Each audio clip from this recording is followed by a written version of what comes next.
G'day guys, we're back, episode 70. Quick shout out to Zach for bringing along this amazing Shiraz. Like, wow, this is really good. So tonight, Zach and Matt, and we're going to be talking about all things music, all things production, and a bit of this and that. I'm excited, mate. Thanks for having me on. Yeah, dude, it's of course. Good to be here. Very good to be here. So, to start the ball rolling, what got you guys into music and stuff? You need a Sparky? Every time. Mate, I've actually got a funny story about how I got into the industry, man. I've always dreamed of being a DJ.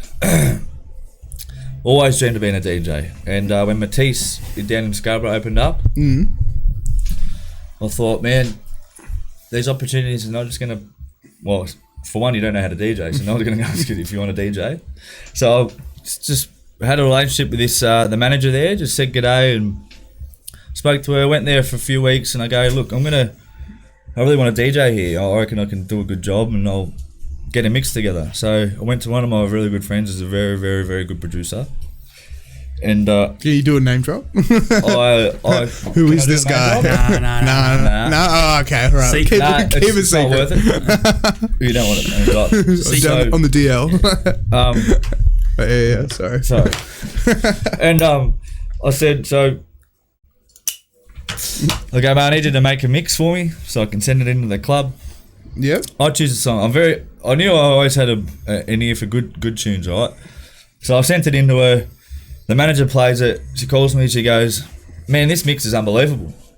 These songs are grouse. She that's goes, a good sign. I booked in for a month. I'm like, fuck. I don't even know. Wow. Okay. I don't even know how to DJ. Yeah.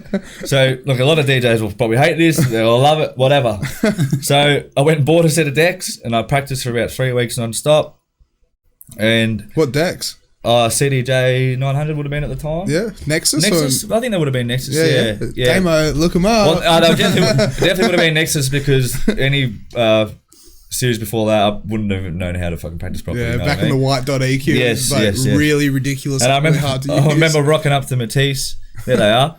And I didn't even know how to fucking plug them. They weren't plugged in. I was like, what's going on here? they're not playing. Yeah. And holy shit, man. It was the most stressful, fun time I've ever had in my life. I think the first song I played, I had the high pass filter on a little bit.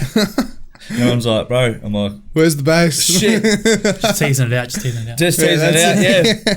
So that's how I got into it, man. And ever since I played that set, the joy and the goosebumps I got from it, just seeing someone smile, like you said before, when someone comes up to you and says, man, this song is sick, man, you're killing it. It hits you, right? It's the most amazing feeling in the fucking world. Every DJ out there will know what I'm talking about.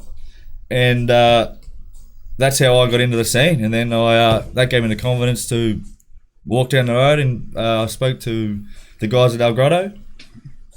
And mentioned I had a few sets at Matisse and I knew because this is when I just moved to Perth. I'm from Melbourne originally. Yeah. And how long ago was this though? Like, because Matisse has been... This would have been about... Going for a while. So I moved over here when I was 21. I'm 33. Not that you'd guess, but... about 8 years ago, I reckon.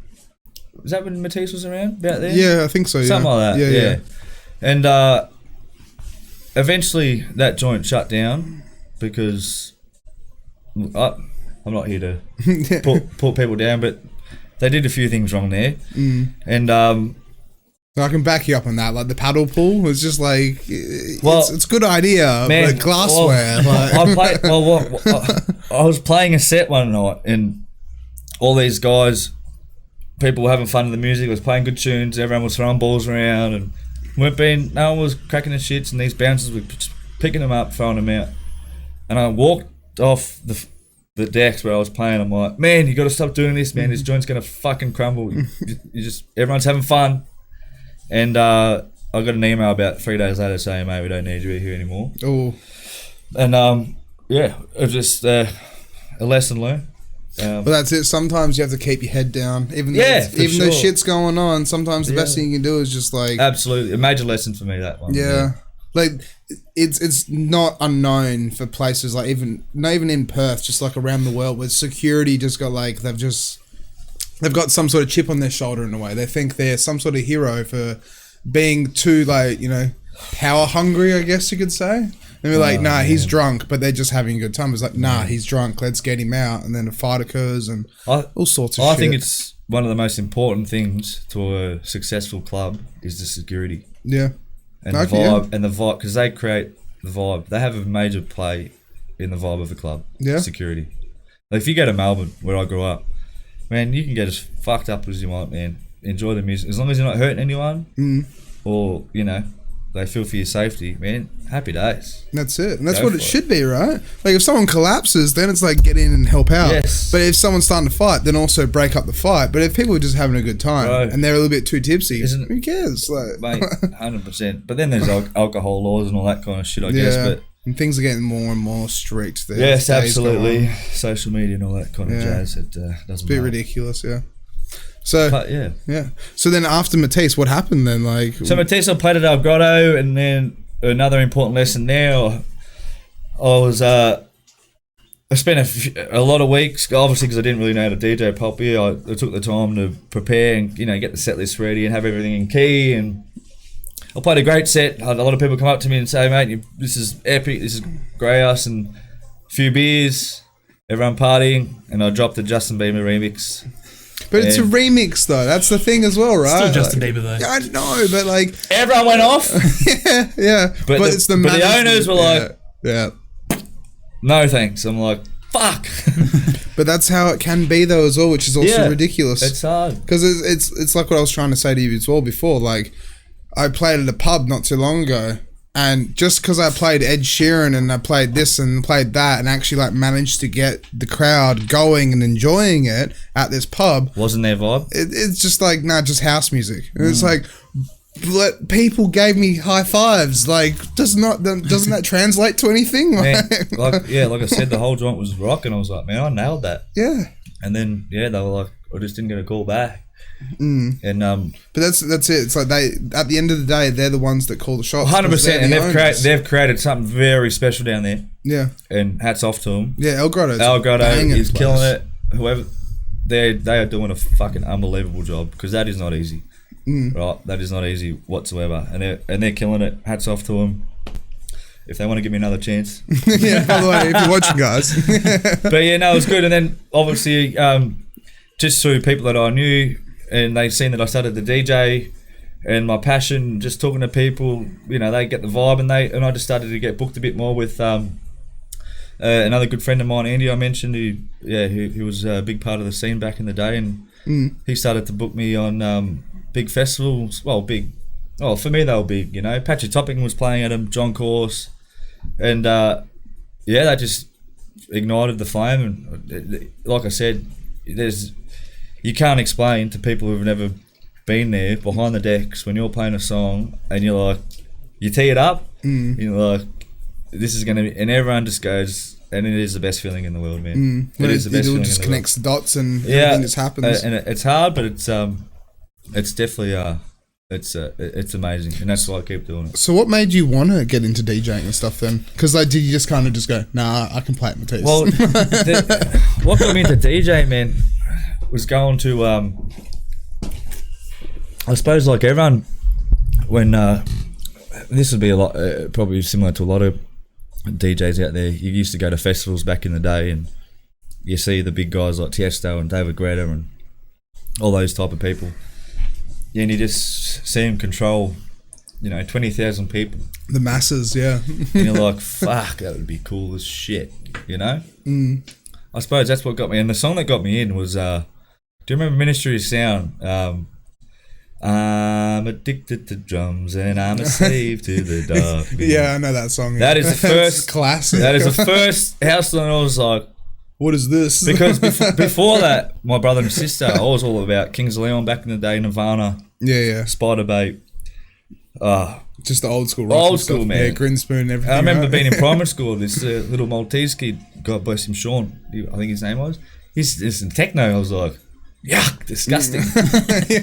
And now it's electronic beat. Yeah, because I was always listening to Nirvana and Silverchair and all that kind of stuff. And and that, it's Well, it's progression though as well. It's just like you're growing in a way. That's right. So when I heard that song, I was like, damn, man, you see how people feel. And I'm a pretty emotional guy. And every time I put on some dance music,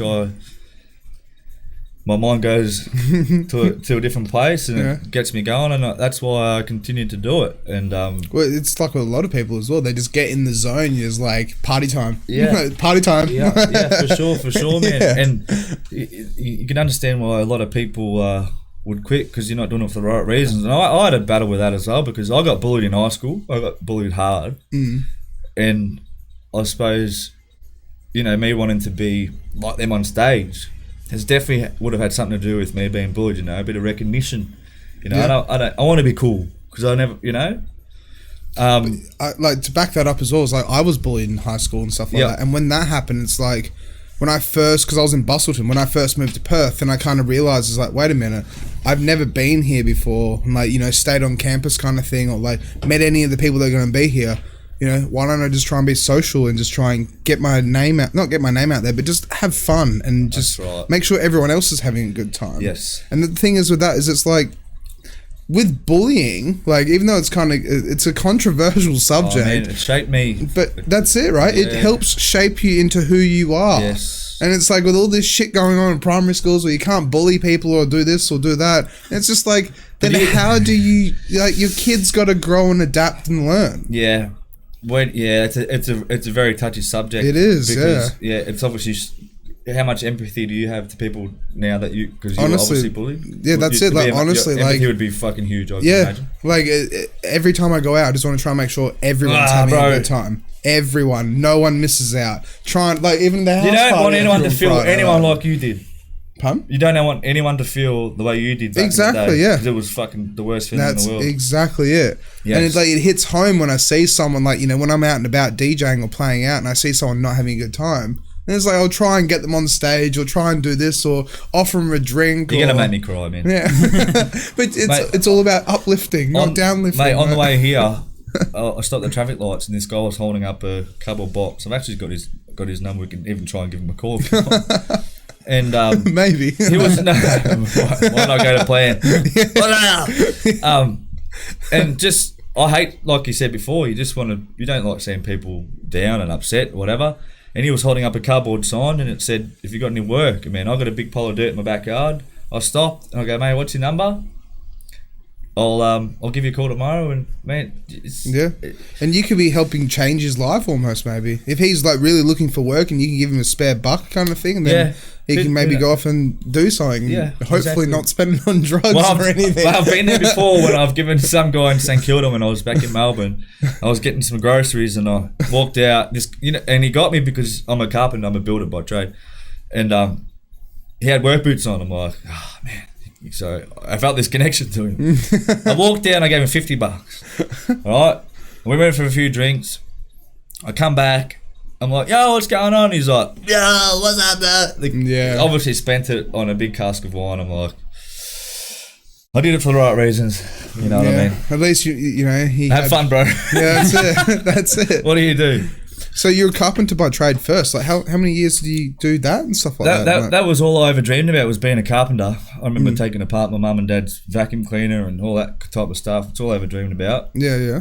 And then obviously going to these festivals and then just listen to the music, and man, he would testify to this over the last 8 years. I'd find myself daydreaming about that dream. My mindset on that dream thing has changed, but I'll talk about that soon.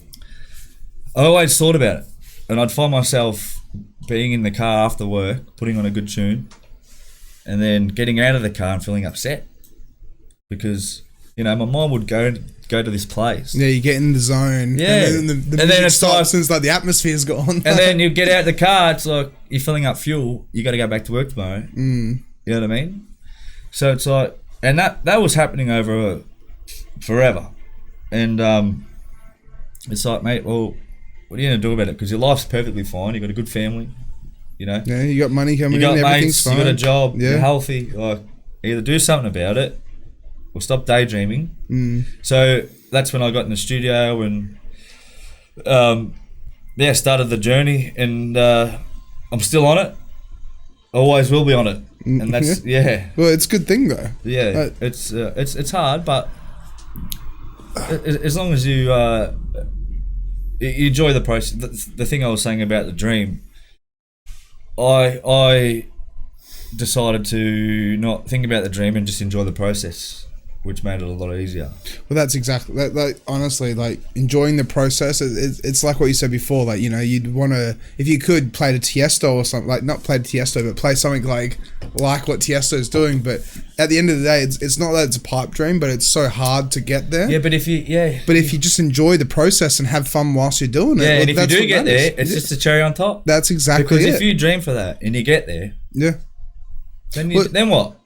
That's it. Like I've said this to a few of my close mates the other day, actually, where it's like, you know, would you say that, like, over the course of your life, everything that you've done, have you enjoyed doing it, kind of thing? And like you can't do everything. You know, like I'd love to own a Porsche, but I'm not going to own a Porsche. But at the same time, it's like, you know, as long as I can just enjoy what's happening, the things that are happening, and like what's going on, that's the most important thing. That's true happiness. You know, money doesn't make you happy.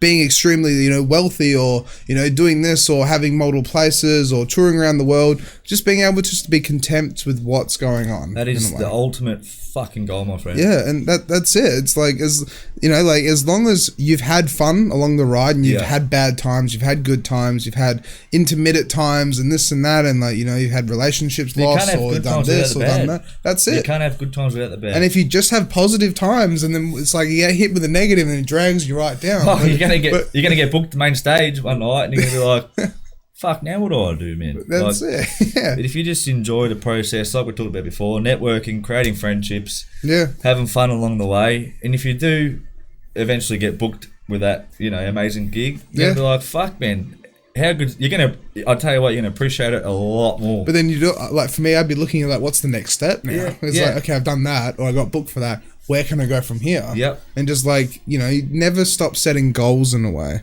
For sure. Because if you run out of goals and you get complacent, well, it's not a bad thing, but it's also one of those things where it's like, you know, you should just keep learning, keep educating yourself, kind of thing. Yeah, that's the most important thing. Just it's okay to have a dream. There's nothing wrong with that at all. That's it, yeah. But just, I think for me personally, it's just chase happiness.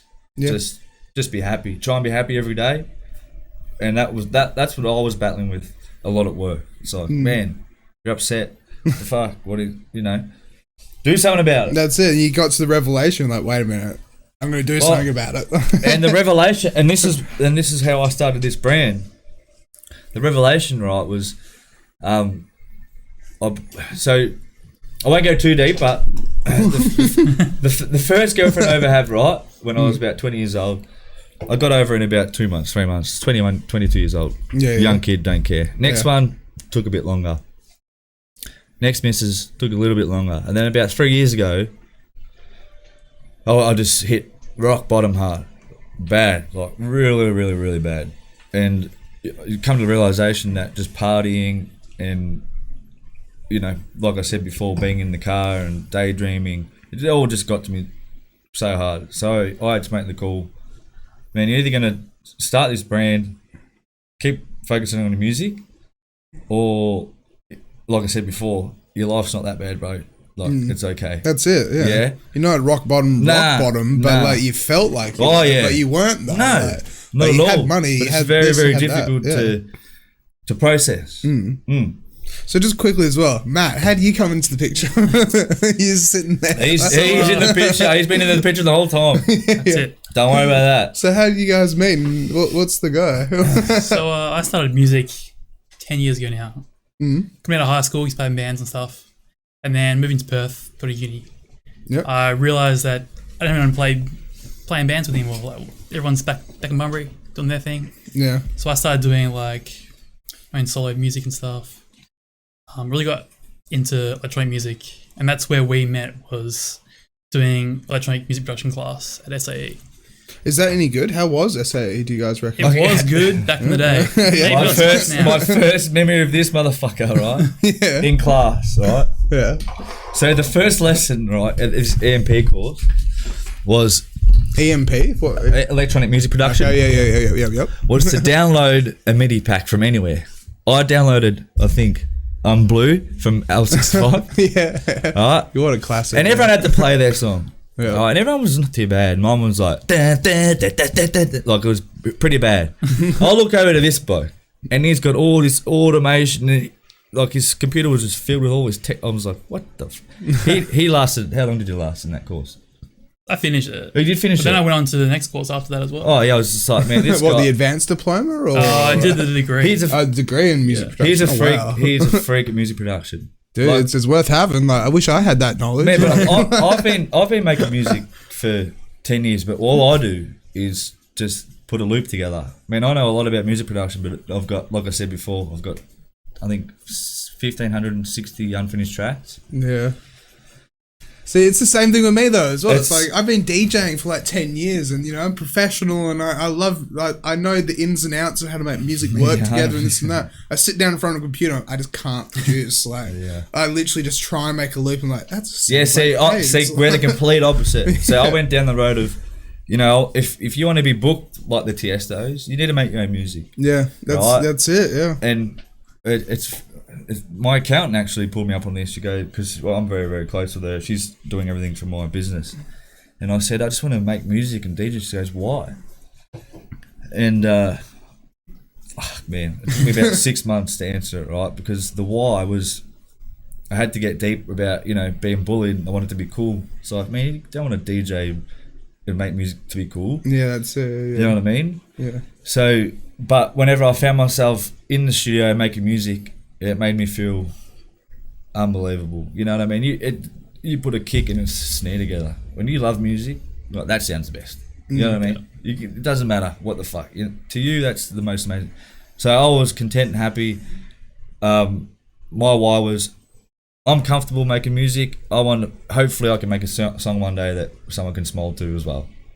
But that's it. Like, I've had so many guests on tell me it's like the number one thing that they loved so much is when they make their own track. You're about to relight that the wrong way. Or was I? Or were you? Just testing you, mate. Just Making sure the cameras are working. But like, I've had a lot of friends where they've come on, right, and they've told me the best thing they've ever experienced is when they make their own track and they play it to a group of people and they dance to it, they vibe to it. And he's like, I made this. Like, this is my thing. Like, and they're getting down to it. Yes, like, this is what you want, kind of thing. It is. I've recently just I told him a couple of weeks ago, I signed up to an intense production course. And I'm now doing private lessons with Nick, really unbelievable producer in California. And I messaged him 2 weeks ago. I've got it on my phone now. I go, bro, because I was feeling a bit down, because you always doubt yourself with your music, art, creativity. It's very hard to put it out there. Yeah. And we'll come back to that, because for sure. I've got stuff about doubting as well. yeah, like, man. And I said to him, I go, man, bros, this might seem out of the blue. I probably had a few beers or something like that. I go, man, is it totally normal just to doubt yourself? Because sometimes I feel like, you're just not up for it. Because you need to be aware of that stuff. You're not, if you're not made out for it, you're not made out for it. That's it, yeah. And he goes, bro, it's all good. The stuff you've sent me, man, it's good, man. Everyone goes through what you're going. You just need to fucking focus and stop making loops. Finish the fucking song. So that was good to hear. But the doubt, it's like everything in life. Everyone doubts, man. Just Well, that's it. Like what I was going to say with the whole doubting thing is that so when I first started playing out and about, like 5-6 years ago, right, I've recorded every single one of my DJ mixes, and I have 670 uploaded at the moment, right? No one listens to them, but it's my own personal thing. And the reason why is because I'll upload them, and I'll get in my car and I go, okay, well, I played at Long Chim's on the weekend, re-listen to it. Oh my God, why did I mix those two songs together? Like, why did I do this? Like, that was horrible, or this or that. And it's like what I was saying the other day as well, just earlier, how I went and played at that pub in Fremantle, and I thought I was going to get a residency, and I thought everything was going to work out. Yep. And I re-listened to my mix and was like, holy shit, I went a little bit too hard later on. Maybe it was fine. So much self-doubt for no reason. And it's like, because the thing is as well, it's like, since I record it, I look back on it and go, okay, I match the memories of me actually playing it, and then sitting in the car and it's like, Well, I mean, if someone was just sitting at the pub and they heard Comcraft 4000, and it's like, okay, or Sandstorm, it's like, Yeah, but like you said, like at the time, you did what you thought was right. Exactly. Because I've seen a lot of mixes as well, man. It's just the thing is, but like it's hard to not think about, because there's a lot of guys out. You'll go to a nightclub and you will, because you're a DJ. And you're a producer, you will listen to them. That's it. And there are guys out there, but fuck them. Like, do you know what I mean? Yeah, I know, but they're everywhere though. I know. They're legit everywhere. 99% of them. Yeah. The only way you get better is just put your shit out there, get the fucking negative feedback, so you know what the fuck to work on. Yeah. Like, you know what I mean? It's very hard to do. Sometimes you don't, it's like what Joe Rogan does. He doesn't look at any of the negative feedback at all. But he's big enough that he doesn't have to though, right? But then like for me, it's like when I look back through the negative feedback that I've had and go, okay, well, I'm going to do this different and do that different and then work on it. Yeah. Because that's the way to do it. You don't treat it as negative, you treat it as constructive feedback. Like we said before, man, it's learn. That's Be it. vulnerable, get yourself out there. Man, I've got a good mate of mine, and I will drop his name, John Stone. He's incredible. He's singing, he's guitar playing, but he's got, I think a lot of people know that, and he doesn't want to ruin that reputation that he thinks he has. Perhaps, you know what I mean? Yeah. I keep telling him, man, you got to get this. He sends me him playing piano and him singing, and it's like, fuck, man, this is epic. But that's it as well. That is so personal. That's it. You got to put your name out there. You have to reach out. Yeah. It's like, if you just play piano and you sing and you just like upload mixes online, it's like I said, like we got 670 online. No one listens to them.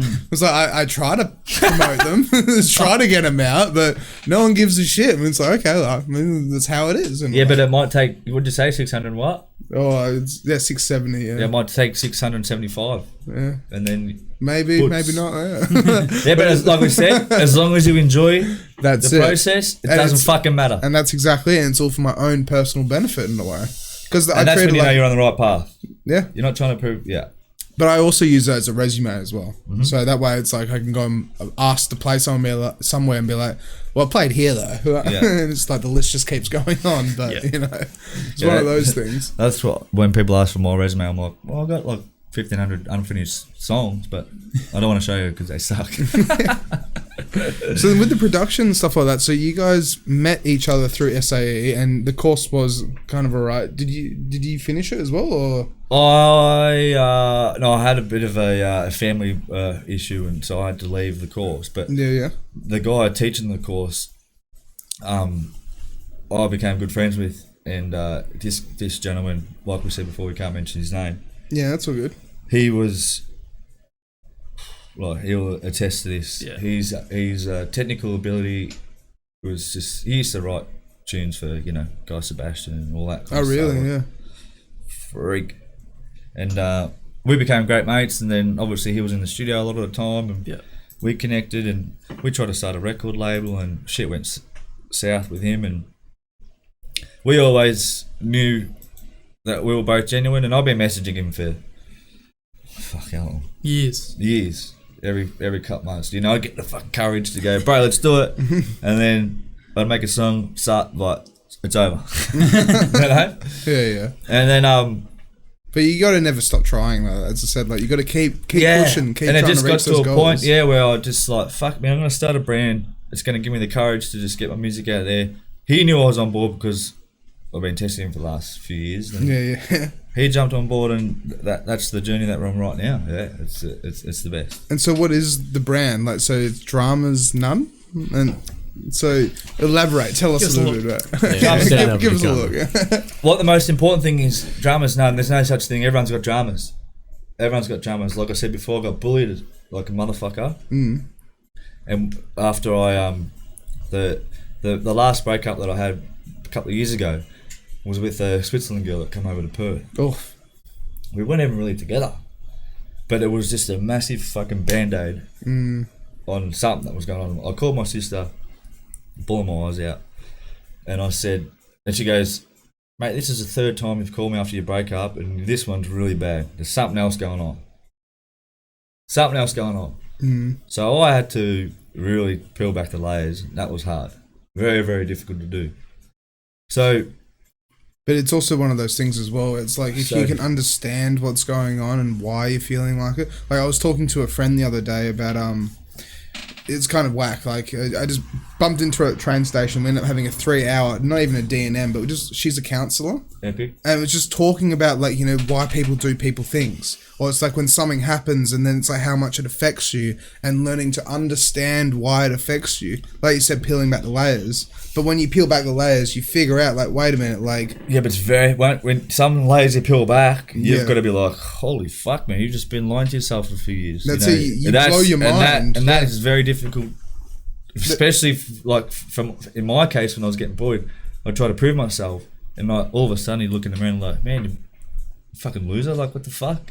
Do you know what I mean? Yeah, exactly, but you're not a loser. I know. You think that though. It's the same thing happened with me. It's like, it's just these revelations where you just like, holy shit, like this is why I do what I do. Like, wait a minute. Like, self-awareness is very important. But it's so good when you get to that point, you realize and you start getting the up and up kind of thing. And you feel so much better with yourself, more confident and everything. And, and it never stops. It never stops. You're always trying to think, because I'm not perfect. No one's perfect. Well, that's exactly it. You're always learning. Yeah. Like, you make mistakes all the time. But and then so the way I started it, right, I've got a big footy tipping competition with the boys, and this place I'm staying at, the backyard was horrible, putrid. Like, you wouldn't even go out there. I'm like, oh, I'll build a deck. I'll build a little deck because I'm obviously a carpenter, and then, you know, the whole thought about, you know, music and starting a brand or trying to start a festival. It's like, oh man, you've spoken to Matt's on your side. I go, fuck it, man. So I went all out on this backyard renovation. I spoke to a good mate of mine who's got a lot of money, who believed in my ideas and that. He gave me a bit of coin. You should see what I did with this backyard. It's like fully transformed it kind of thing. It's next level. It's fucking next level, bro. If only, do you have photos or anything like that? Yeah. Check the IG, boys. Get the IG. Get the IG. Well, Matt, do you want to try and pull up the photos whilst we keep discussing? Yeah. And You just send it to the group chat. If you send it to the group chat, and it's terrifying. As the whole thing is terrifying. It still is. You know what I mean? To try and start a brand, it's hard. Like, you don't want to fail. All that kind of shit. That's it. Yeah. But I said to myself, and this is the whole drummers thing, right? You're either going to accept your life because it's fine, right? But I didn't want to regret something when I was 9 years old, right? So it's just a drama that I didn't want to deal with. So when you choose the problems that you have that you're going to focus on, drama's none. Do you know what I mean? That's it, yeah. No, I get it. I went full noise. I've gone all out. This yard's get knocked out in 2 years. Oh, really? Put a demo house kind of thing? Yeah, it's my mate's. And I said, look, I'm going to go all out on this. I'm going to get awareness. And try and promote it in a mental health way, in a cool way. It's going to be difficult, but I'm having fun. I'm here talking to you about it, and it's absolutely perfect. Yeah. And so, like, how long ago did you finish the construction then as well? Like, was it recent or? It never finishes. Is this it?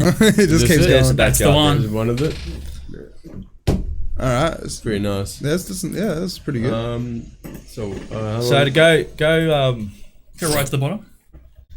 no, so go up. If you go to the top, there's the YouTube, which has the build. No, don't go to that one. Go to my Did I put it on my normal one? My normal Instagram? I'm not sure. And so, what do you guys want to do with Dramas None? Like, what's the What I want to process promote? and I want to pathway? promote exactly what we've been talking about. Yeah. So like, guys, music turned on a drama. pretty much. Man, we've all got dramas, yeah. Because like when I started the brand, you know, you got to be aware of what people are feeling, and I got the feeling a few mates are like, mate, it's not all rainbows, and it's not. Yeah, that's it. You know, yeah. But I peeled back the layers. I'd done a lot of hard work, and it was fucking very, very difficult. So for me, it is. I'll say it is easy for me to change his perspective on things. You know, you don't have to feel so fucking shit. Everyone's, like I said before, it is hard to explain. Damn, you're really pimping this place out. Whoa. Bro. There is John. There's my mate John, who I said he can sing. So, mate, at the end of I just want to promote a healthy fucking mindset, guys. We've all got dramas. Just work on them, talk to people, and your dramas don't seem so bad at all. Well, that's it, and that's what I was saying before we even started as well. It's like, you know, the hospitality industry can be so toxic and so full on, but when it's like, you know, you have people like you guys where it's just like you want to promote healthy well-being and just like keeping everyone involved and just like making sure that no one feels left out or anything like that. It's what matters in a way. Yeah, 100%. And that's what's terrifying because, you know, mental health is it's a taboo kind of thing. It can be taboo, but it's such a big thing in these kind of industries because it's like late nights and just like early mornings and all sorts of stuff where it's just like it drags people down. And then, you know, like customer service as well, like it's something bullshit to talk about in a way, but like, you know, when you're a bartender, you know, it's taxing, man. It's taxing. Yeah, it can tax you. Dealing with absolute dickheads, but it's like they're having a good night, but you're working and you're trying to have a good night by working and providing them drinks. But then sometimes, you know, you just get a bunch of just. That's what it looks like. Can you send that one? Can you send that to him, Damo? So. Yeah. Got it. And I had to question myself. I said, dramas, like, you can own. That's why I've gone 100%. That's why I've spent my mate's money and my money on something that's going to get knocked down in tears, right? Because I fucking believe in it. It's just spreading a positive mental health message that you're not alone. We're all in this life together. And do you guys have like parties there and stuff like that? Oh man. Like, my housemate, see there's the I've got the pool table redone. There's a pool table out the back as well. Yeah, that's sick. sick. There's a spa in the background as well. So you got a pool table, a spa, a TV on the wall, TV, and fake grass, a mini golf. No, not fake grass. Yeah, mini. So that's 2 kegs on beer on tap there in the corner on the left. No way. That's hectic. That's going to get knocked down in 2 years, though. That sucks. Well, that just shows you how much I believe in. But you can probably like you can take a lot of that out and put it somewhere else, right? Yeah, I won't need to. This will be big enough to. Won't be big enough for. I won't. I think the company will do well. Okay, even though it's not about money, I don't need to take anything with me. So then, like.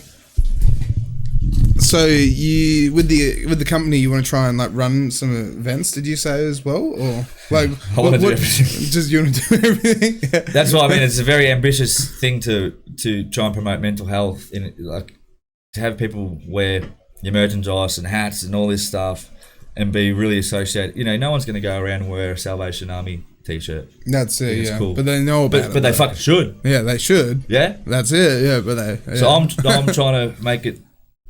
Cool. Yeah. Essentially. That's it, yeah. Just try and meet it at the same part. Like yes. Make it just try and make it relevant. Make it what you just said then, make it relevant to millions, because millions of people have different ideas about mental health. So you've got to market it to all those, make it relevant to all those people. Yeah. So and so yeah. Oh, sorry, you go on. No, so I was about to say So I was gonna say then, so like what are your media presences as well? Like, have you guys my media? Like, have you got like Instagram? Because like we've got that. I've got my This is like only 3 months old, man. It's only like 3 months old. This whole thing. Well, it's 10 years old. Yeah. Do you know what I mean? But then it's like 3 months in. It is like 30 years old. Yeah, 33, 80. Nah, it's. I was sick of telling Matt every 3 months for 5 years going, and I said, mate, let's just fucking do it. Yeah. Like, man, let's just have fun. And I'll remind him, man, he used to, we've had fights. He goes, man, what the fuck are you doing with this brand? I go, I don't fucking know, man. I don't know. He goes, we need direction. I'm like, I need direction, bro. You don't need a plan. Just go for it, man. Just do it, yeah. And look where I am now. I'm sitting with you guys. Well, that's it. Like that's what you got to do. That's amazing. Like, yeah. Like, you got to have like, you know, you can't just talk about it. You got to do it. And when you do it, you do it. And yeah. then, like, and if you get kicked back, you just get back up and keep doing it. And you know what kicked it off for me was just buying a neon sign that said dramas. I'm like, that's all it the takes. first step. Yeah, and I'm like, that's it. Yeah, that's it. I'm like, man, what's going on with this sign? You're making me what's going on with this sign? I'm like, all right, I need to have an explanation for this. Alibaba, mate. It's a magical journey. Yeah, that's It's, it. uh, I'm gonna buy a big IR sign, put it here. Yeah. Just like right here. be like- billionaire for you. That's it. That's all it takes. It's everyone out there is terrified of putting their ideas out there, and Well, yeah, like we that's said it. about music and that. Just do it, man, because the people who fuck with you and want to tease you about it, don't worry about them. They're not important, because there are, for every person that doesn't like your idea or isn't supportive, there's going to be a billion more people that are on your side. That's it. Yeah, just got to find those people and then hang out with them, and it's all building the community and stuff like That's that. exactly right. So then, what are some of the pathways like? So, how far along the throwing an event process are you guys at the moment? No, we're just like 15 minutes. Okay, yeah. No, I had a good interview with a couple of blokes on a boat a few months ago, to try and start an event, and like you just mentioned, then you don't need a plan. That was how long ago? 4 months ago.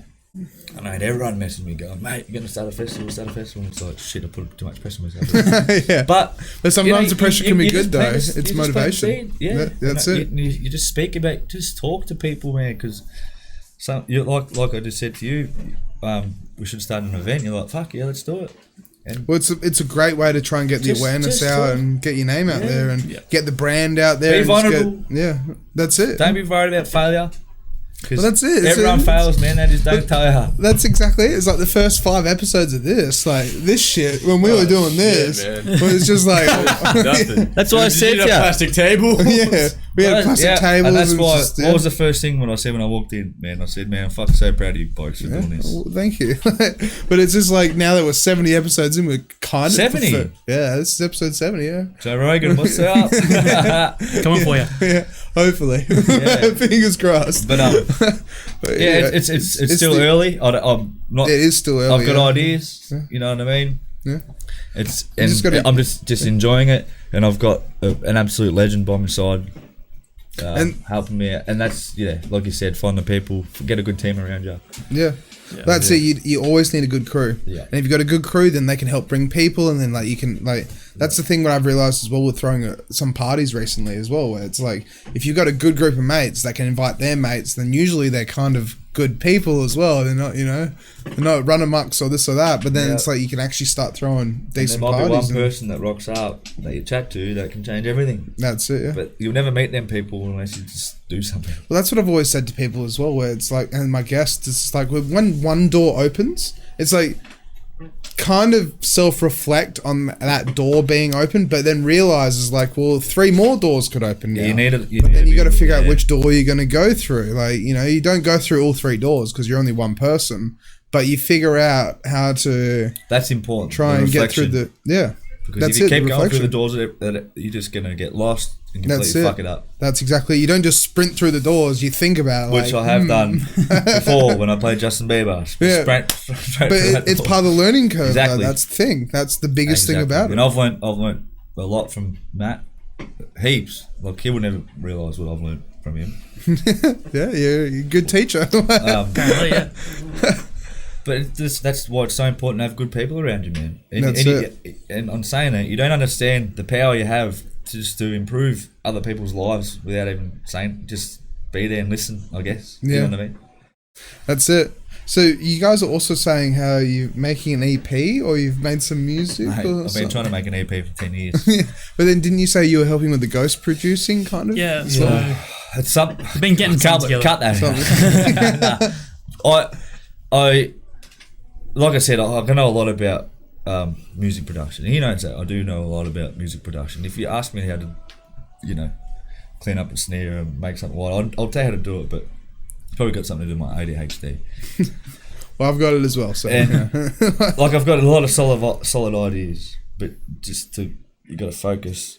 It's not the fun. It's not the fun part. Do you know what I mean? Making the loops and getting that feeling that you get when I was speaking about before. That's the fun part, and that's what I need to learn. Go, mate. Well, you need to put your fucking head in. But that's where I've been reaching out to him to go, mate. Come on, get me a song out. yeah, Help with a bit of production. And I put a recent video I was on the same poster as Tame Impala a couple of weeks ago, and I played Metropole on the balcony. What, Metro City? Yeah. No shit. Yeah, and No way, okay, because I knew quite a few people played there as well. Yeah, so thank you, DJ Shan, absolute fucking legend. And he's a good dude. He's a really good dude, man. And I've got like 60 edits of me DJing, of people filming me with about 100 different songs that I've made.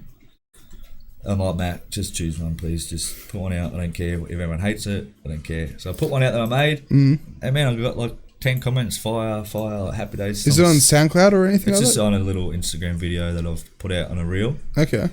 Can we play it at all? Absolutely. Because if it's not signed to a copyright, then we can play it. If you think so. Or is it on the Instagram? Do you think On the Instagram, I think. Go on. Yeah. Go on, do it. Yeah. Hold on a second. See? Yeah, that's where I come in. Like, Okay, yeah. he makes the loops. Then you They're fill good. it. I'm just like there just to turn into a song, yes. Just expand that out. Just, yeah. Use those ideas and turn to something that's actually... Yeah. No, I've got heaps of good loops. But they're useless. Yeah. But Well, they're not useless. No, they're you're saved away in a folder that you could turn into something. 100%, man. Like, 100%. hey, get off. 100%. Off you get. As you can.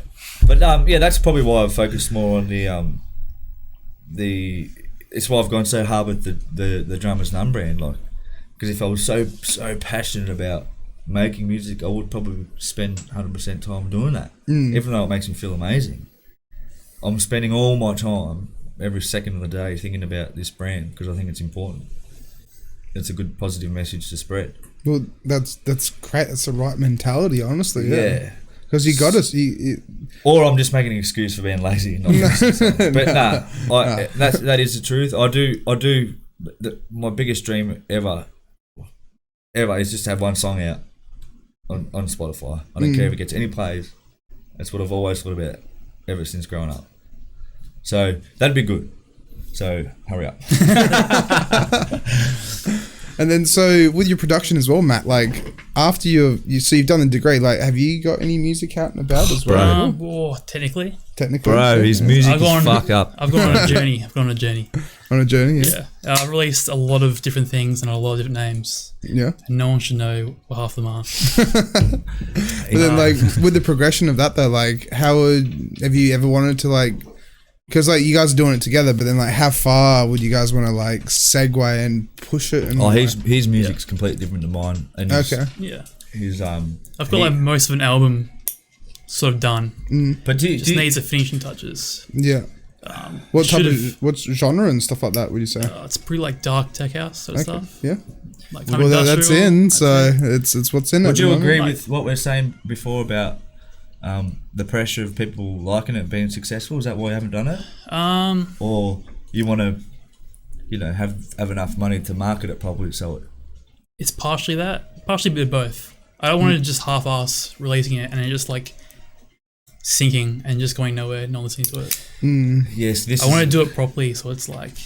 But see, that's the problem. Yeah. Well, so go on, now you go on. I was going to say that's the problem in today's day and age is where it's like everyone's trying to produce, but it's not everyone's trying to produce, but it's like everyone wants the glory. Yeah. Yeah, everyone wants the glory, but it's also like you got to try and be the next Flume almost in a way. Yeah, but the thing is, like him saying, "I want to do it properly."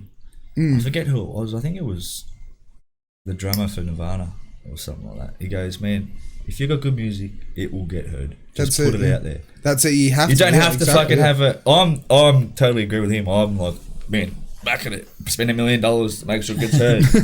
Man, just put, like my friend was talking about, if you had to just put out a song every day, he'd be huge. Yeah. Well, yeah. People are afraid of judgment. His music's incredible, and if he just put that out every that's week, it. You don't know until you do, right? Like you got to try. Because imagine, imagine spending all the money on a big marketing campaign and it doesn't go anywhere. Like that'd be fucking heartbreaking. That's exactly it. But then if you put it out there and then it actually gets heard just from like just from doing its thing, just, and then just enjoy the process. That's it. Enjoy the ride. Yeah. That's it. That's a tough one. Yeah. Tough one. We actually have quite a few comments. Oh, really? Yeah. Okay. Specifically for Sweet. Mr. Matt Calabro over Oh, here. is that right? Calabro? That's it. Yeah. That's right. Crap intro, That's that's the right. ding coming out of me, bro. They're yours. Ben Lister goes, a fine drop of red there. And Tom Atamaja goes, give smiles. Ben Lister goes, feel free to chip in. Matt Calabro. Taylor Walker goes, hey, Matt. Ian Ewan goes, the fuck is this? Jacob Coe goes, Matt's got a new job and left us. Sad emoji. Ian goes, I reckon you should scull some of those VB cans on the table, though. Jacob goes, yeah, where's the rest of the tins at, Matt? So what do you have to say, Matt? Is that Ian Smith from...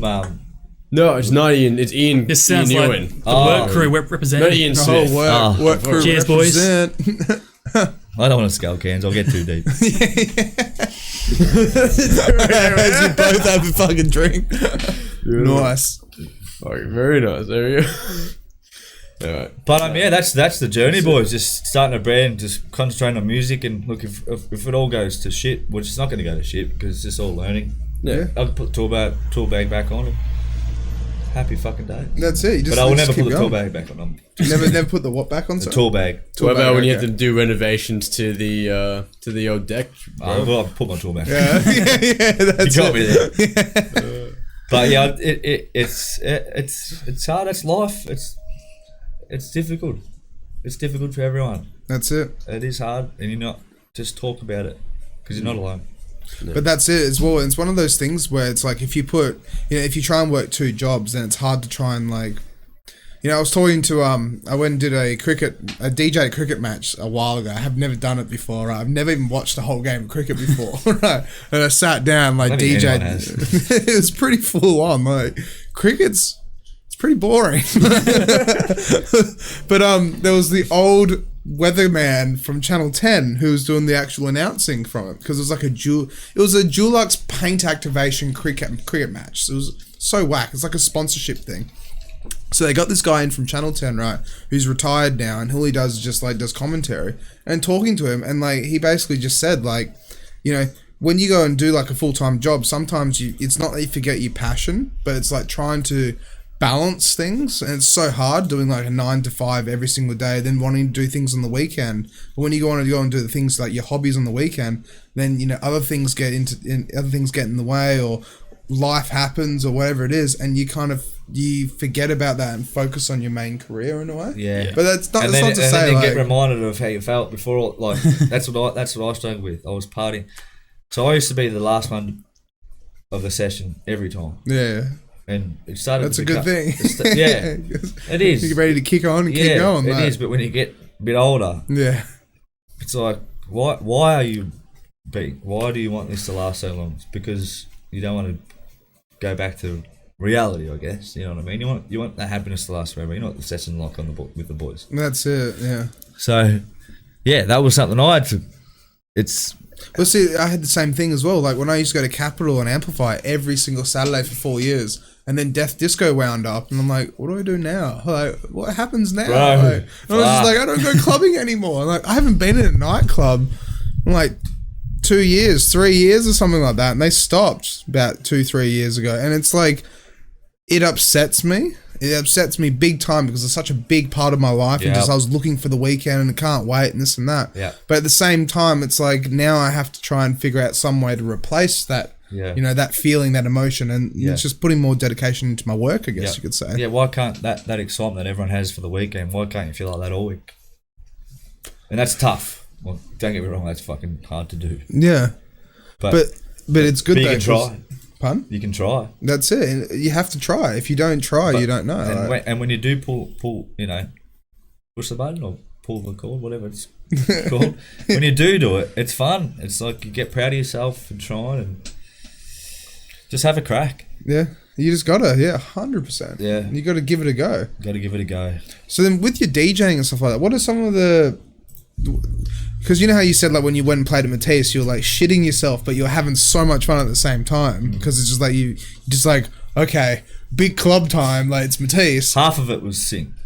Oh yeah, so like, are you sync? Like, It's yeah, all about the track choice, you know. But that's That's just it. Oh my god, exactly, and that's what I learned over the years. No, I got to clear this up now. We're talking about sync. So the thing is, right? So that's like taboo, bro. No. I know, but it shouldn't be. No, but people When think it's taboo. When you though. mash up like a motherfucker. So- syncs are very important. That's exactly it, right? Like, I had this massive conversation with another guest where it's just like, you know, using quantize or sync or snap or any of the features that are on the equipment. Everyone's got access to them. But exactly, if you use it and you use it well, then what makes you any different from anyone else? Well, it's like the sample thing with Just making music. gatekeeping. It's like samples.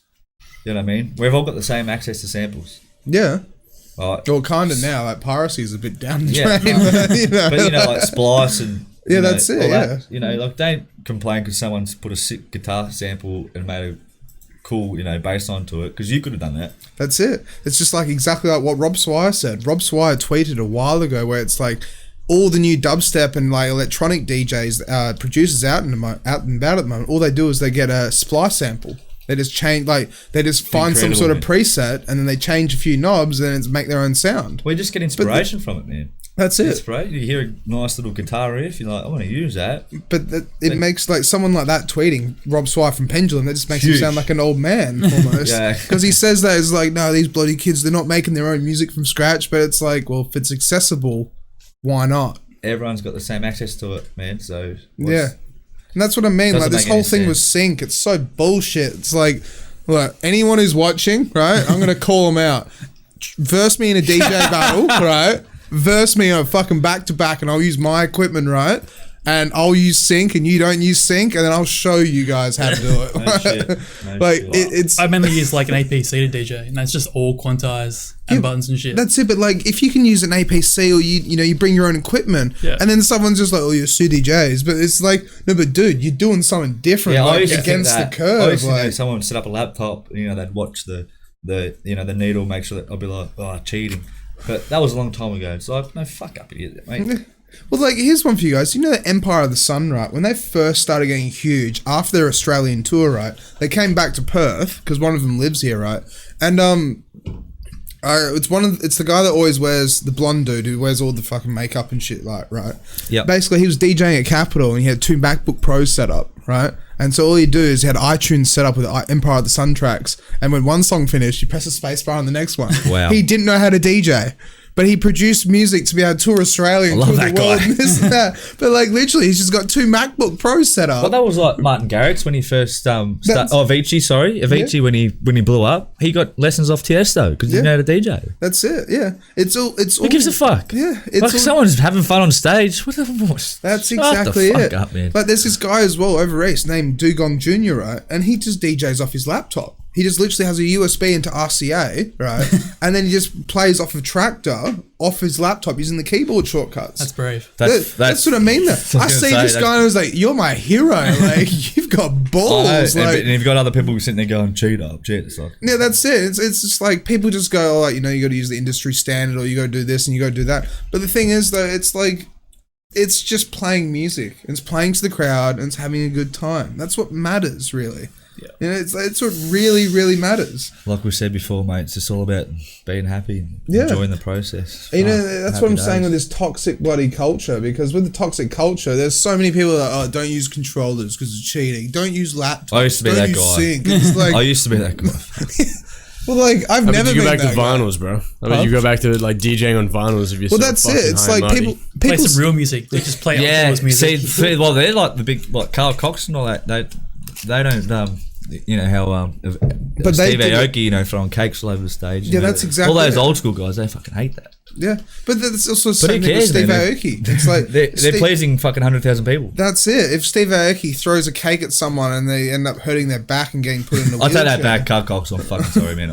Wait, did you guys ever fucking try and look that up, Damo, if you can? Or Steve Aoki. Steve Aoki threw a cake at someone and I think they either became paraplegic. No, or- he No, he was on a wheelchair. Oh, he was on a already- wheelchair. and he threw it out. yeah, there was so much controversy about it. That's yeah. But that's the thing, is if he can put a 9-minute or a mashup on that goes for 12 minutes, whatever it is, and run down this cake and throw it to the crowd, it's a stage presence. Well, unless they got really good first aid, right? He throws the It's cake like and if they you get him look a at it, wheelchair. it's a solid throw. yeah, Like it's actually look at that. like That's like a good 10, 15 meters. Yeah, that was a throw, man. So now he can't walk or see. But that's what I mean, though. It's like it's it's- showmanship as well. And so I've said this to a lot of my guests, where it's like, if you go up on stage, I had this really good episode. Now, I'll just keep shouting him out. Genga is the most beautiful human being I've ever met.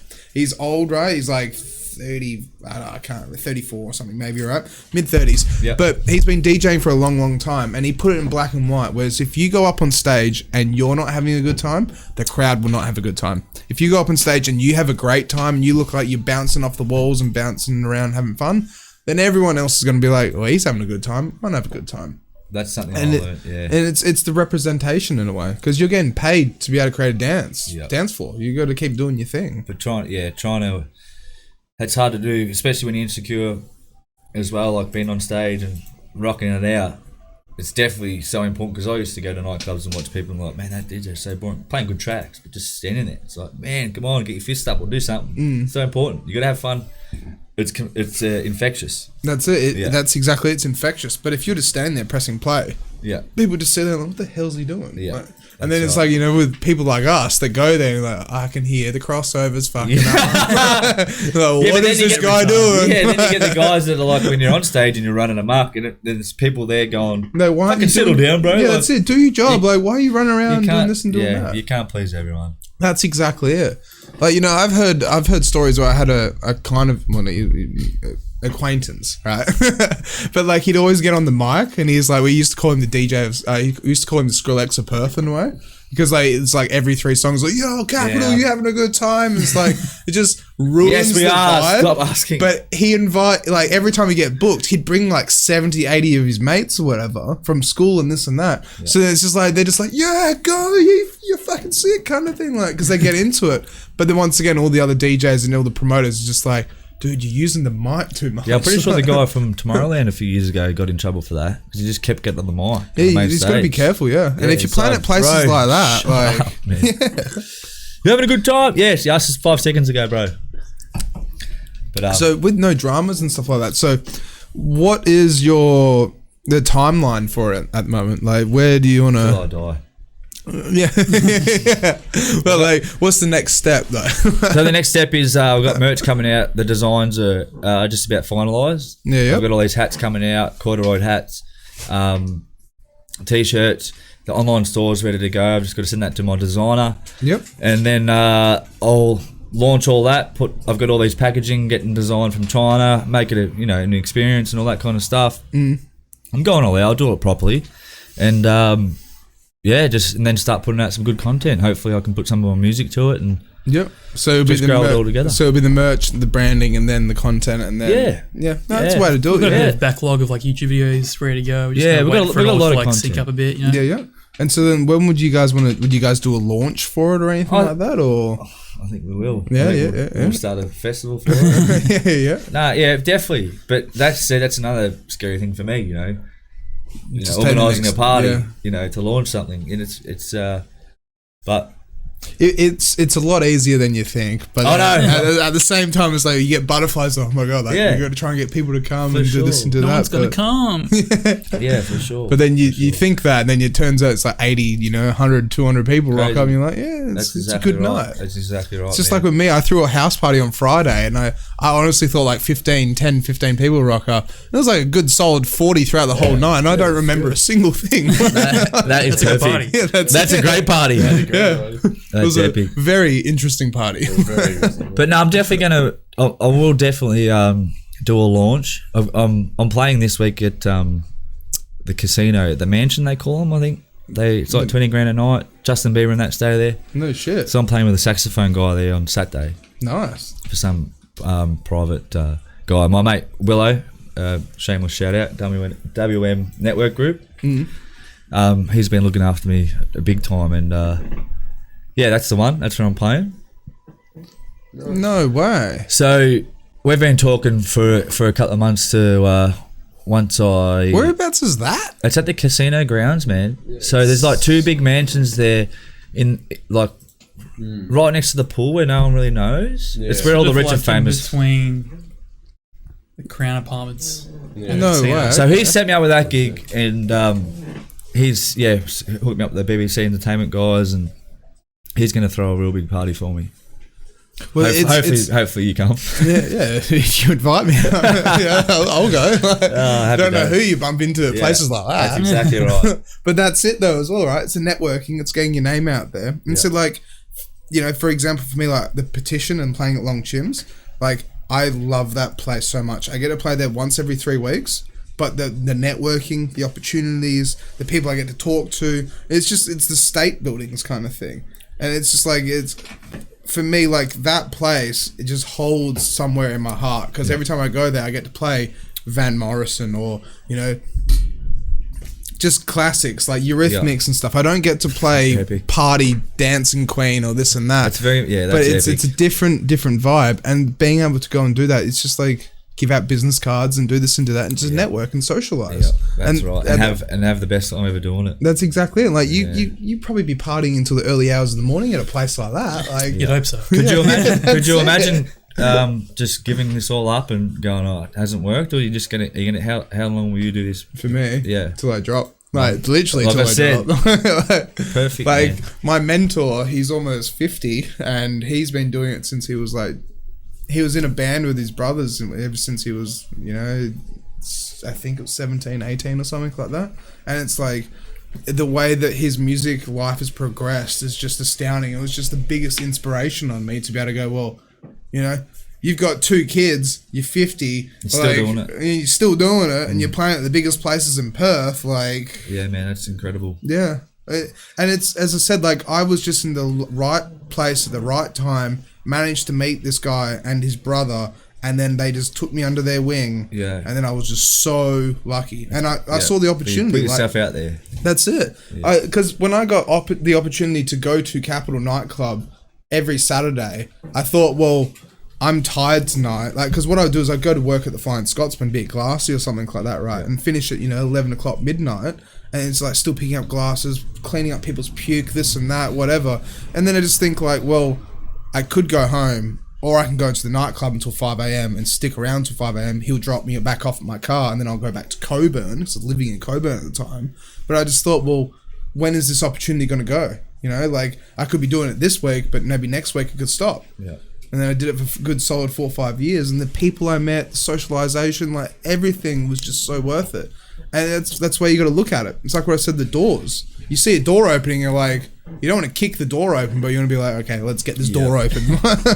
Just reminding me, how many people do you know that have given up and you're like, fuck, don't give up? Honestly, over the COVID, actually really good. The first lockdown that we had, so many people I know on Facebook and like I've met in person, stuff like that, just called it quits. Because it's just like things were changing, like the first lockdown. Even I was just like, okay, so bars and pubs don't exist anymore. Like we're going into a pandemic. People are dying. What's going on? Like I want to keep playing music, but who knows what's going to happen? And then it's just like we're a beacon of hope in a way to the rest of the world. Places still aren't open. Still aren't doing seeing things. Very talented people, writers, just go, nah, no one likes my stuff, I'm giving up. It's like, fuck, man. But it's also one of those things where, life gets in the way as well. Like, I've met so many people where it's like, all right, well, my wife's pregnant, all right, we're buying a house now, time to get a day job. I'm like, dude, but you're doing so well in the music industry, what are you doing? Pair it with. Oh, but the wife doesn't want me going out or doing this, or, I got to start thinking about the family. And it's like, you can do both. You just got to be in the right place at the right time, doing the right thing, and negotiate in a way. That takes, like we said before, it takes a lot of reflection and, 100%.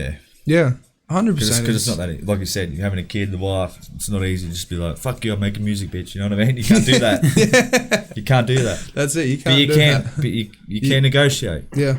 You know what That's I mean? it. And it's like, also with just like late nights and everything like that, it's like, it takes its toll, but big time. It's a lifestyle. And like I was saying, like, going to the nightclub until 4 a.m, 5 a.m, I would just hang out on stage and just watch, right? And I just watch the crowd and watch the DJ and just like have a good time, right? Kind of thing. But I was there for the end of the night. I was always there for the end of the night when the club closes and you go out the back and you roll a sneaky J and you hang out with your mates and you just watch the sunrise. Epic. And you're just talking about music. You just like catch up and you just hang out and you have a good time. Yeah. Heaven. And it's like, it's not a sweaty, filthy nightclub where everyone's just like, you know, off their trolley doing this and doing that. If you're there for the right reasons, then you're Well, it there just for the shows right how much reasons. passion you've got for the industry, my friend. Well, that's it. And what you that is. have to have passion. That's the biggest thing about the whole industry. And that's like what I'm saying with the toxic thing side of it as well. It's because like people try and bring you down, or people trying like, it's shit. Because Perth is so small that they have a monopoly on the whole entire, like, I'm not saying names or anything like that, but there are companies out there that literally have a monopoly on the whole of Perth. Yep. And with that, it's like, unless you're buddies with them, you don't get gigs. It's just how it is. Or unless you're in that friend group, they'll push you out in a way. Because you got to fit their niche market. You don't want to be fake. That's it, Get you where don't want to be wanna fake. Like, fuck that. It's the same with like Exactly. production It's- though. What's that? Same thing It's with the same with production and like writing Yeah. music in Perth. Like it's very clicky. That's If exactly you're it. not in different groups, like you're not gonna get gigs. Yeah. That's You're not gonna exactly be able to it. support other bands because you know it's a whole thing. That's it. Like I interviewed this guy. Like me and Damo felt 100%. so bad for him. He's a good dude from what I can gather, right? Yeah. But I interviewed a guy who's up on the wall. I'm not going to name his name, right? But I put the poster up on Facebook and I literally had 5 different DJs be like, "Why are you getting him on? He's an Wow. asshole." What the And I was fuck? just like, I met this guy in a Something club. I don't like, know. like, yeah. And then I just. But That's the thing, but in a way, like I said to him as well, though, it's like, okay, you've pissed so many people off, because apparently he pissed off like, you can't have 5 DJs saying that. There must, yeah. yeah, that's what I mean. That, like, who knows? Maybe there was a different side of the story, whatever. Because but if you are a legitimate DJ, we all know you have to just pull people up with you. yeah, So that's it. You if- don't burn If bridges. DJs are saying why have you got? That's a tricky one. Exactly. But they should be understanding. Go, look, people fuck up. They might not get another it chance with depends you. on what But they did and this and that. But the thing is with the whole situation is that I just said to the guys that messaged me, and it's like, well, look, I met this guy once, right? And he's throwing an event, and the event seems to be kind of going all right. Everyone's entitled to a fair interview. You know, I'm not going to get someone on and be like, so why are you a dick? so don't. This is important too. Don't ever let anyone make. Don't. How do I say this? Someone goes, "Oh, he's an idiot." I'll make up my own mind. You know what I mean? Yeah. Because if you say he's what are you supposed to do with someone who's burned their bridges? Just put him in a hole. You can't. That's it. And we're in such a You small, can't. small They might city. burn their bridges with you, but let him go and grow Yeah, with do someone their own else. thing. And that's what I said to the guy after the podcast. I was like, look, by the sounds of it, you pissed a lot of people Yeah. off. But they know who you are. Change your DJ name, do this, do that. 5 years down the track, well, you're notorious now. Like, see where it can take you kind of thing. You might not get gigs here, but you might get gigs there. Changing the DJ name, maybe change your attitude as well. Yeah, that's it. Because as I said, like... Because you'll be I was just- notorious, but you'll still be an asshole. But But that's nah, it. hearing you, bro. Hearing you. That's it. And it's the nitty gritty parts of the scene that people don't realize. Like, it's all about uplifting and bringing everyone up. But then it's like... But for some, it's not. Yeah, for some it's just it can be... It's just their own little world in a way, and they just do their own little thing. Yeah. Yeah. But it's... Which takes us back to like they're probably not doing it for the right reasons. That's they want to exactly be on it. the main stage and they'll do anything to get there. Yeah.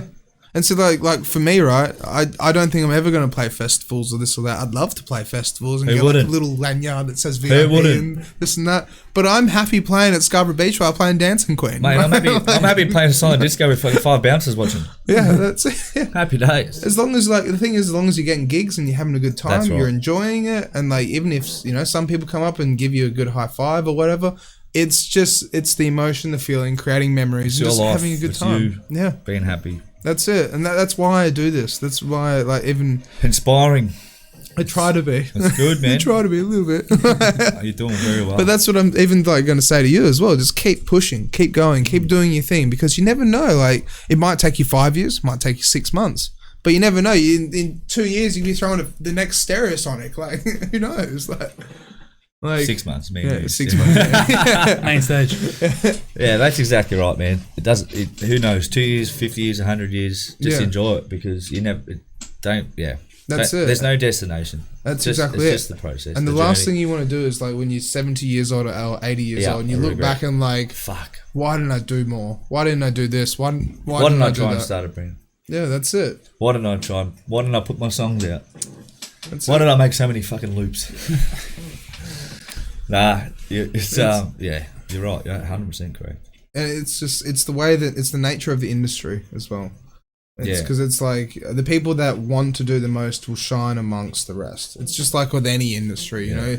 It's like you're doing engineering, right? Like if you really you volunteer for things, you just put your hand up and do this and do that and do the extra work. Then eventually your boss will be like, "Well, you're doing a good job. You want a raise or do you want a promotion or this or that?" I feel like you guys have got a way better insight because I don't know the industry. Like, I've only played at Ice Cream Factory and a couple of little clubs, so.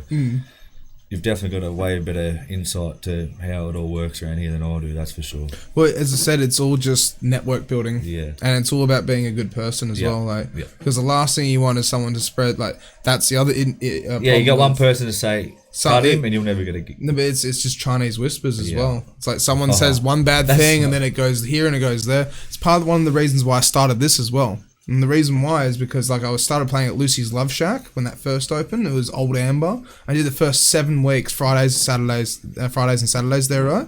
And I got told by a few of the bartenders that I had worked with prior in the past is that my reputation was either you love him or you hate him.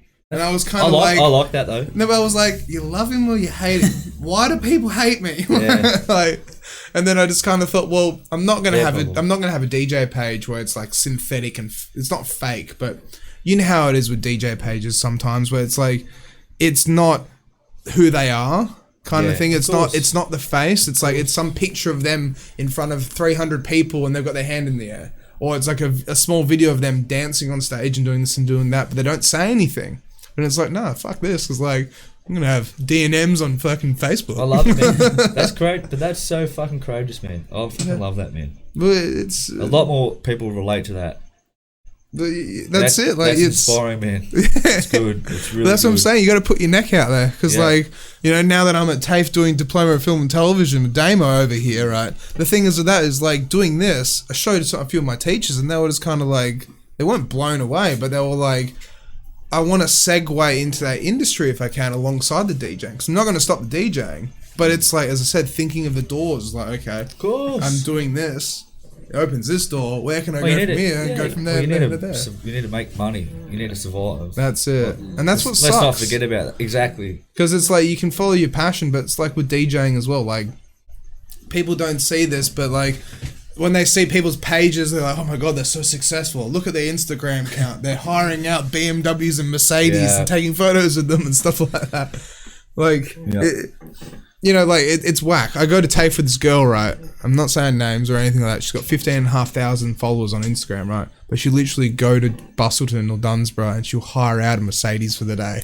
And she'll go to the beach and go take photos of it at Mill Up Beach and stuff like that. And then she drives like a 19... I used to be that person kind of back in the day, from being bullied, The Instagram is fake. Yeah, it is fake as fuck. But it's one of those things because you don't do it now though, right? Nah. But you still do things to try and make it look. If you look at my last post in my my personal one, it's all about the brand. Yeah, it's all about because you do realize you're on boats all the time. And you're Snapchatting with the boys and having a party. It's like, man, you're trying to show off, man. That's it. Yeah, but you don't have to show off. But you. Yeah, at the same time, it's okay. It doesn't mean you're a fucking idiot or anything like that. No, of course not. Fuck, man. But you're allowed to enjoy your life. But you kind of get into that trap though as well, which I've kind of realized where the trap is. What is that? No, it's nothing. That was. Was that you guys? No. Sounds like me producing about 10 years ago. We've been hacked. The Chinese are in. Shut it down. But it's just the Facebook comments and that popped up in the I was checking the Facebook comments. But it's one of those things though where it's like, even if you have 15,500 followers on Instagram and stuff like that, are you happy hiring out a BMW and taking photos of the beach with you and your boyfriend? And it's like they might be happy, but then they've also got that social media stigma where they always have to be. Yeah, see, I take that back and I said they wouldn't be happy. They might be. They might be totally aware if they're trying to build a brand. That's what you got to do. That's exactly it, and that's why you just don't judge anyone. And that's just be kind. And that's the trouble with social media these days, though, because it's like you have to build that brand. You have to get the awareness out. You have to do this and you have to do that in a specific way that makes it attractive to everyone else to be able to actually make it appealing. That's a great logo. I have to admit. And that is an appealing logo. And I think that could go places 100%. But then it's like you've got the logo, but then you have to have... You got to have substance to it. That's it, the material that backs it up. Yeah, that's right. And that's what blew me away as well. Like, I was looking at trying to open up like a little jewelry shop, right? And like buying stuff from China because my parents buy reversing cameras from China, so I could like piggyback on the back of that. But the thing is with that, it's like looking through different people's pages. They're literally selling an image. They're literally selling a story. And it's like, it's not a bad thing. But like they're literally selling rings and then promising it's like, business suits. So that just shows your integrity. You want to be genuine. Like that's it. That's why I'm going all in on this, and that's why you probably couldn't go all in on the jewelry. No, I still want to, but it's like it's not. It's going to be like selling my soul in a way. Yeah, exactly. Well, but hey, there's businessmen out there that are ruthless and they make billions of dollars. You can't knock them back for. That's it. Like that. Yeah. You know what I mean? That's they're probably nice people. They're probably really nice people. But mate, if you want to make money, mate, we got to do this now. It'd be so funny. Damo, can you please go on Instagram, look up Liquid Luxury? So these guys are in Perth, right? And they sell roses, right? And they sell gold-plated roses from China that cost like $12 or $15 each. They sell them for $200, $300 each. Oh, God, but the image, that's a hustle. That's it. It's a hustle. That's these guys. But the thing is, you look through their Instagram, right? And it's the same girl. It's like he's just got his girlfriend to do it. Speaking about the same girl, because I got a model to do these shirts on my Instagram page. Yeah. I've been getting so many DMs from, I won't say the ethnicity. Yeah. I love you, honey. They don't know that's it. They don't know it's me. Yeah. Like, bruz. Yeah, it's like, nah, what are you doing? You're not talking. Yeah. This is a corporate page. Yeah. I am not that girl. But that's where you have to kind of take it in a way and you build a brand. Yeah, that's right. And you need it. You need to. Fucking own. And you got to make sure that brand doesn't look like, you're selling your soul, but you got to sell the image and make it, if you make it about Dreams None, then you'll make it about Dreams None and just promoting good that's got to be authentic. If you want to do roses and make some money, don't let anyone know that you're a fucking piece of shit. You know what I mean? That's it. Yeah. You're a hustler. That's fine. Yeah, because that's exactly it. Like that guy is a hustler. Yes. But then what you're doing is you're putting your heart into it. Yeah, that's right. And that's it. And so if I put a rose gold plated up there, they're going to be like, you're a fake. Fuck off. But yeah, I 100% get what you're saying. Definitely, man. It's so spot on. And so it's just the progress. It's just doing things and just making it happen. Because if you don't do it, then you look back on it, you're like, I should have done it, I could have done it. Why didn't I do it? Everyone's on their own journey, man. That's it. Everyone's got a story to tell. Yep. And we've got 10 minutes left of the podcast as well. I know I've been hanging on for. Should I tell you why I can't hang on to my weed? Yeah. Wait, what? Right, so I had an accident when I was a carpenter, and I was walking along some beams, and I slept with my full tool belt on. And I ruptured my urethra. And my mate at the time was my boss. Platinum Outdoors, best fucking company in Perth. After the initial immense pain, I was like, mate, this is something's going on. There's something coming out of my willy. Yeah, and we started something's coming out. Yeah, and I looked down and just blood everywhere out of my jab side. Okay. So I ruptured my urethra. Had to wear a catheter for like 7 weeks. Shit. So whenever I need to go to the toilet, I freak out and I can't hold it. So I've just pissed everywhere. I've been holding on for a while, but it's all good. VBs. You got me scared for a second. Wait a minute. This room's hard to clean. It's all good. Happy days, man. Happy days. Well, since we got the last 10 minutes left, so Matt, how with your involvement and everything like that, how do you play the part? I have to really sneak out to do it. Go for it. Yeah, Matt can take the reins. Yeah. So it's like we said before, moving away from DJing to more video production, that sort of thing. Yeah. That's always been my dream, is to do film, directing. Oh, really? I kind of got into music originally because I wanted to write scores for music, for films and stuff. Yeah. I kind of found that the easiest entryway to do that, I suppose. Yeah. And since going through and doing almost a decade now, writing music and being in that field, I've kind of just realized that if I'm not going to do it now, same as what he said, it's not going to happen. So he wanted to start doing this brand and making videos, doing social media, and I need someone to come along and film. And I was like, okay, this could be a good opportunity to finally get into the area. Yeah, that's it. Doors open in a way. So I'm the cameraman basically, but it's still good though, because then it's like if it takes off, then you know you're part of the journey, part of the experience, and then see what happens, kind of thing. Like a lot of it is, it's cameraman, more like a director, I suppose. Like I'm come up with the ideas, we're filming it, getting around it. Yeah, it's been good. But it's still, as I said, like, you know, in 2 years, 3 years, you guys could be like up in the sky kind of thing. Like, you never know. You just got to try and see how it happens. Yeah, that's and just like put the pieces together in a way. Yeah. Because like honestly, like the enthusiasm from Zach and like the enthusiasm from you, like I see hope. Like I see like it could happen. Like I overheard you. That's what got me. Is like Zach's enthusiasm is second to none. Never been anyone enthused about basically doing anything on this level before. Yeah, but like I said before, like I've tried to do the indie bar. I've tried to do, you know, it's always been a part of me. And I said to Matt, I go, listen, it's not about me. I'm not using him to help me. Like, let's help each other. He's got this dream about being a film, you know, all this stuff, and I'm like, man, well, just I'll buy you the camera, come film, get your fucking word out there, and brothers, and chase your fucking dreams, man. I'm here to support you more than, you know what I mean? Yeah, that's a great thing, honestly. Yes, and that's how you create good relationships with people. Just pull each other up. Yeah. That's it. If anyone's watching out there, want a music video, hit me up. Yeah. So yeah. But you need to get your music out because it's very good. Yeah. Well, that's it. But like, I really, really appreciate that, man, because that makes me feel really good. I am enthusiastic, and sometimes I let myself down with that because I am so enthusiastic. I network and I probably do too much, and sometimes I let people down because, you know what I mean? Like, you come up with all these ideas, you don't follow through with them. It's not because I wasn't genuine.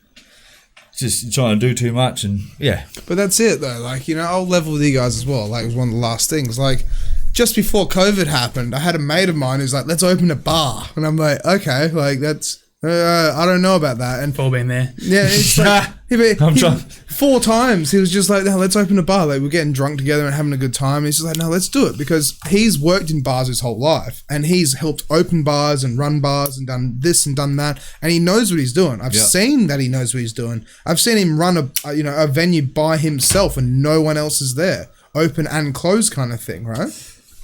But then I thought, okay, nah. And then eventually it got to me. He's like, all right, fuck you, I'm going to do it then, right? So I wrote up an 84-page bloody business plan. Wow. Yeah. That's impressive, man. Yeah, 35,000 words, right?